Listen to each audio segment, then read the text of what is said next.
After some fun teases on social media, Samsung has finally announced the Galaxy Z Fold 8 lineup.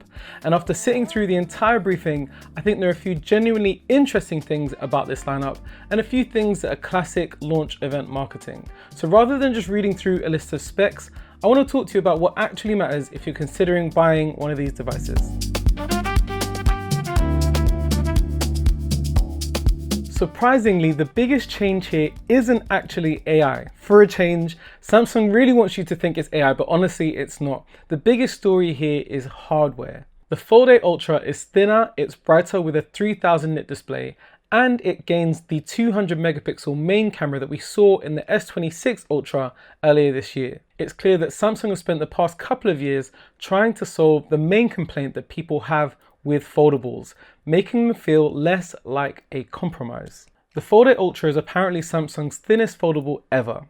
Normally that would make me nervous because usually thinner means weaker, but Samsung has gone in the opposite direction.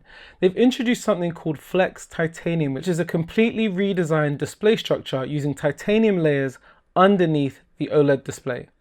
The interesting part isn't that it's titanium, the interesting part is why. The goal is a flatter display, a less visible crease, and a phone that's both thinner and stronger.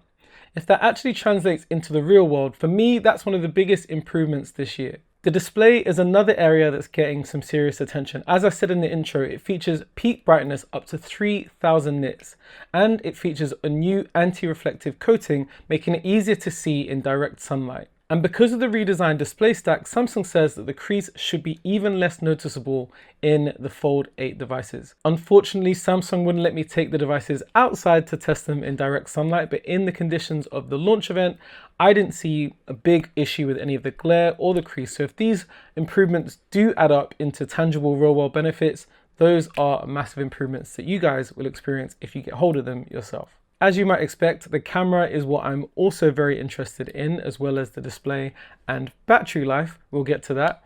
But this is probably the biggest hardware upgrade for a foldable device from Samsung.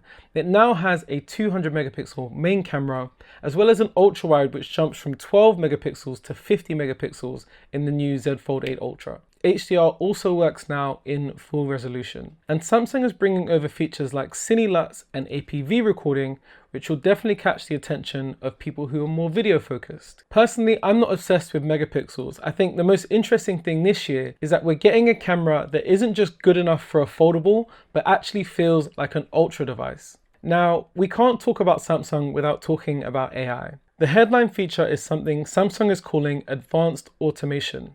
Imagine watching a travel reel on Instagram, and instead of copying hotel names into Google, you could ask Gemini to book that hotel directly. It can see what's on your screen, work out where the location is, and start making a booking for you. That's at least the vision that Samsung is putting forward here. Now there's also smart multitasking with something called Now Nudge, where the phone understands the context and suggests actions without forcing you to jump between apps. So for example, if you're having a WhatsApp conversation and a friend mentions a restaurant, Now Nudge should be able to bring up a little push to say, book this place in the corner of your screen without having to switch to another app and leave that conversation. If this works as seamlessly as it does in the demonstrations, that could be a really nice quality of life feature that Galaxy users will be getting from now on. You might not be surprised to learn that the Samsung Galaxy Z Fold 8 Ultra and the Z Fold 8 both feature Snapdragon 8 Elite Gen 5 for Galaxy, and it has a 5000 mAh battery in the Galaxy Z Fold 8 Ultra and a 4800 mAh battery in the Z Fold 8. Now both of these devices are promising more than all-day battery life, with the Z Fold 8 Ultra offering 27 hours of video playback and the Z Fold 8 I think offering around 26 hours. So not a big difference in those two devices in terms of battery performance. And that's exactly what you would expect from a flagship device in 2026 and beyond. Honestly, the thing I'm most excited about isn't any of the AI stuff. I think some of you are probably sick of hearing about AI at this point, but for me, the most exciting thing about this announcement is the lineup. The fact that Samsung is giving you options across the board. And I really love the introduction of the Z Fold 8. I think that device for me is the real standout that solves a genuine problem that a lot of people have. It is a foldable device that gives you, plenty of screen real estate, but also it fits very nicely in your pocket, and at a 4:3 or 3:4 aspect ratio, it's optimized for viewing on the web, it's optimized for viewing video as well. And I generally think the Z Fold 8 is going to be the most popular out of this release lineup. But coming back to the Z Fold 8 Ultra, I think that poses a really interesting question for what Samsung does next with the Galaxy S series Ultra device. Because now we have a foldable that's thinner with a brighter screen, a bigger battery, an improved camera, which is flagship level specs and performance. Those are improvements that bring a foldable device from Samsung right up to flagship level. And it makes me wonder, where do they go from here with the S series? For me, if I was going to pick, if I wanted the best of the best and money wasn't really the issue, why wouldn't you just go for the Z Fold 8 Ultra? You get more screen real estate, flagship level camera, great battery life, great screen. I think that device is now the no-brainer if you want the best that Samsung has to offer. But also, I guess that means it's really exciting to see what they're going to do next with the S series Ultra device, because I don't see where they go from here. Maybe they go quadruple fold, I'm not sure. Now, who should buy the Galaxy Z Fold 8 Ultra or the Z Fold 8? I think if you already own the Z Fold 7, then it's an obvious upgrade. But maybe even if you own the Galaxy S25 Ultra or S24 Ultra, which I still have, then I think going up to a Z Fold 8 or a Z Fold 8 Ultra is a no-brainer. Both of those devices are genuine upgrades because they have that Snapdragon 8 Gen Elite 5 for Galaxy in them, so you're not getting any compromise in terms of processor, even with the Z Fold 8.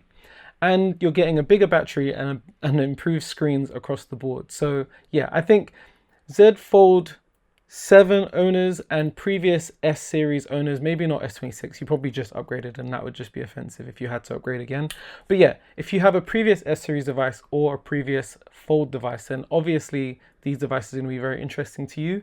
But if you're an Apple user looking at these devices, as we know, Apple is planning to launch a foldable device of their own. So you might want to wait a little bit later in the year for that. Who knows? Of course, I'm hoping to have much more time with the Z Fold 8 Ultra and particularly the Z Fold 8 in that pistachio or lime green color. I can't remember what they called it. They've got some really lovely colors on this new lineup, I must say, especially the online exclusives.